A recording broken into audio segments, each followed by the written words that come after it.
What is time?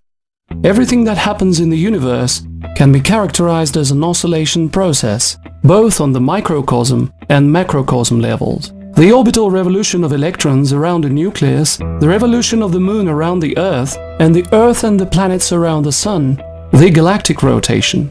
Similarly, everything in a human life is subject to a certain pulse, tempo, or pace of living, and can be described as an oscillation process.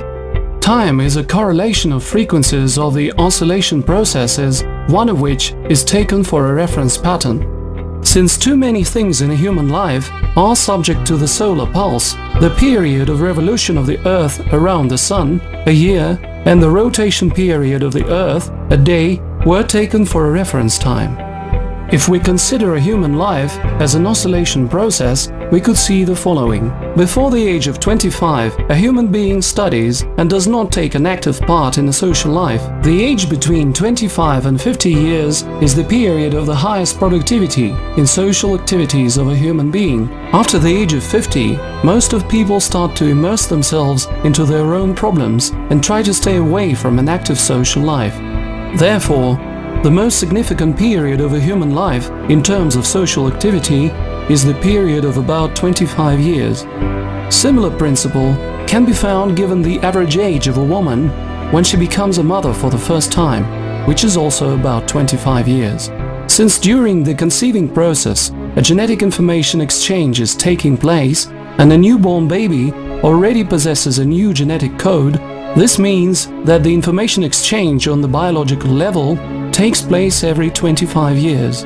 Let's name this process as the frequency of biological time. Throughout the global historical process, it actually has not changed and remains constant.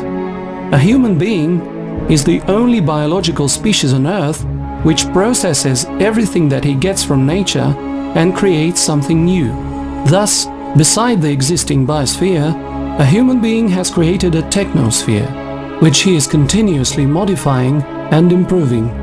The rate of the technosphere modification has been significantly gingered up by a legalized usurious interest, which is constantly stimulating the implementation of new technologies to pay off the debts.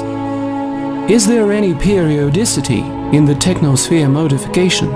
Yes, there is such a periodicity, and it can be traced easily if we take as a basis one of the fields of the human activity, for example transport. A human being invented a dray cart, and it has served without any significant modifications for thousands of years. A human being invented a carriage, and it has driven for hundreds of years.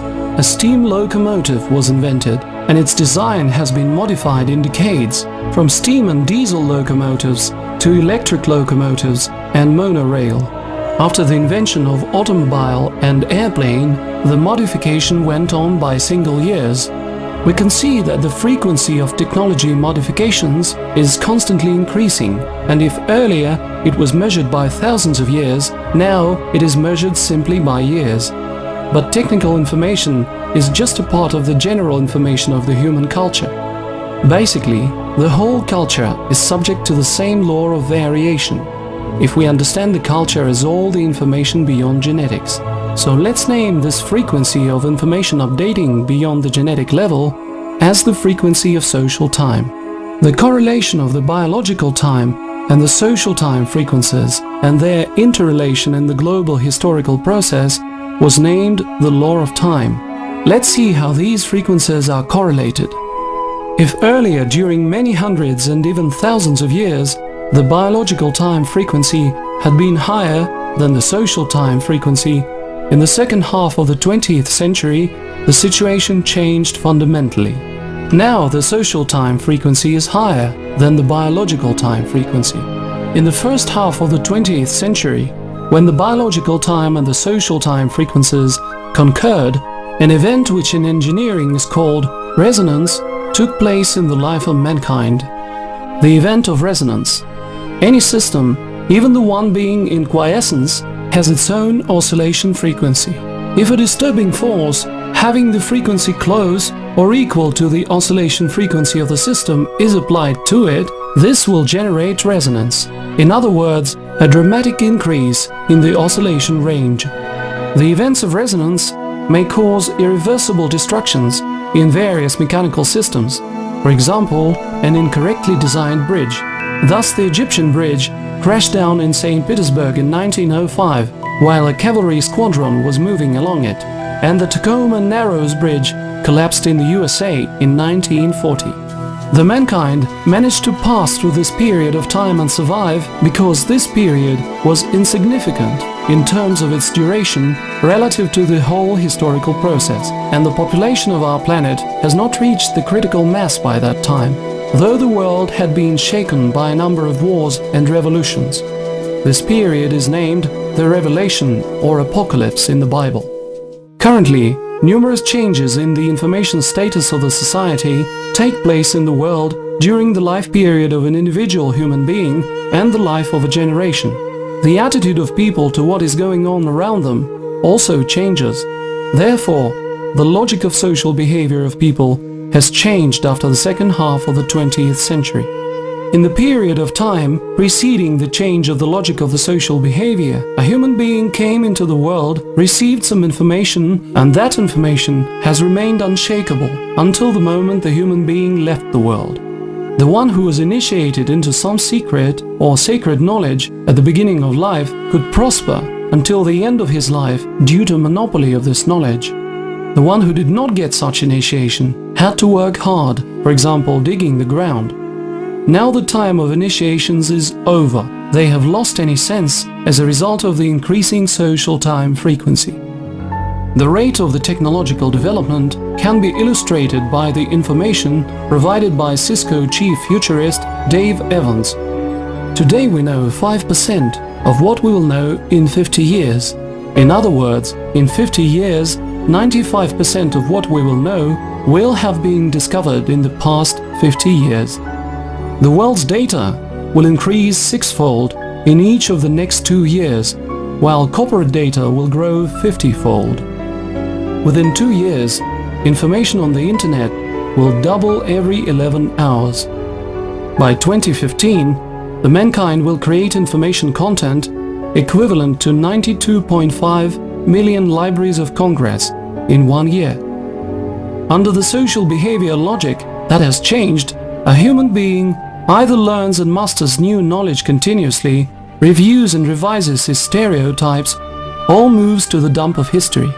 To be adapted to a rapidly changing world, a human being must be able to learn and master new knowledge continuously during all his life, and for this he must be able to learn by himself. A method for conceiving and mastering new knowledge must be developed. The main principle of the mankind enslavement is based on the use of the monopoly of knowledge. A small group of parasites sitting on top of the social pyramid possesses comprehensive and complete knowledge belonging to the whole mankind, and the closer the base of the pyramid is, the less knowledge is provided to people. Basically, two symbolic pyramids may be considered. One is the pyramid of power, with its tip pointing up, and the other is the pyramid of knowledge, with the tip pointing down. The law of time ruins this system of pyramids. A contemporary slaveholder, a master of working men, has to provide his slaves with new knowledge continuously, to make them work better and produce a profit while the social time is speeding up. But if the slaves get more and more knowledge, they will not be slaves anymore. Within one's comprehension of the common order of things, each one works for oneself, and within one's incomprehension for the one who comprehends more. The comprehension of the law of time and the helplessness of the present-day slaveholders in relation to it are expressed by Alexander Sergeyevich Pushkin in his great poem Ruslan and Ludmila with the following words: "From sky the stars he'll pluck, I'll wager, or shift the moon that sails on high. But change the law of time and aging he cannot, hard as he may try."